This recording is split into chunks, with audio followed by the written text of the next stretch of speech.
Росія без Путіна та Путін – крадій. Понад 10 тисяч людей мітингували у Москві з цими вихідними. Страйкарі виступали, зокрема, проти запровадження пенсійної реформи у Росії. Усіх затриманих вже відпустили, на цей раз обмежилися протоколами. Докладніше дивіться далі. 12 тисяч людей за 2 дні поспіль у російській столиці мітингували проти підвищення пенсійного віку. Если будет повышен пенсионный возраст, каждого по совокупности гражданина России ограбят более чем на 1 000 000 рублей. Это недопустимо.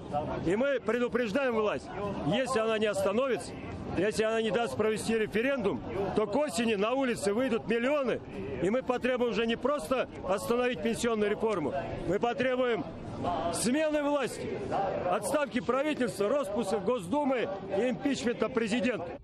На узгоджених із владою мітингах не обійшлося без затримань. Протоколи про порушення правил проведення акції склали на ведучого Михайла Чичкова та координатора московського штабу Навального Олега Степанова. У порушенні правил організації мітингу звинуватили голову лібертаріанської партії Сергія Бойка. Опозиціонер Олексій Навальний також був присутній на мітингу, однак цього разу як рядовий учасник із промовами не виступав. Я прийшов, звісно, як і будь-який нормальний чоловік, виступити проти того, що вони називають налоговою реформой, пенсионной реформы, но то, что по сути является, конечно, прямым ограблением десятков миллионов человек. Это не некое гипотетическое ограбление, это даже не коррупция, это совершенно прямой отъем нескольких сотен тысяч или до миллиона рублей у некоторых людей.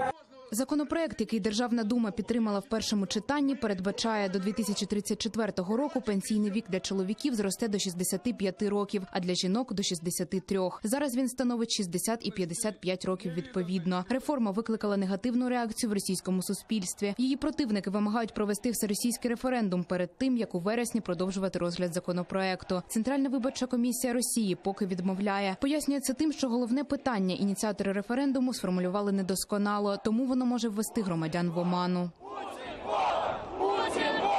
Меня возмущает больше всего то, что они оправдывают ее тем, что на Западе тоже люди выходят на пенсию там, не в 55 и не в 60 лет, а позже. Но там, на Западе, у пенсионеров совершенно другая жизнь, совершенно другой размер пенсии. Вот, они защищены точно так же, как все остальные люди. До протестів приєдналися й міста-мільйонники – Воронеж, Краснодар, Волгоград, Єкатеринбург, Калінінград і Ростов-на-Дону. Першу хвилю акції вони пропустили, адже діяла заборона на проведення масових заходів через чемпіонат світу з футболу. Ірина Родіна, Заман АТР.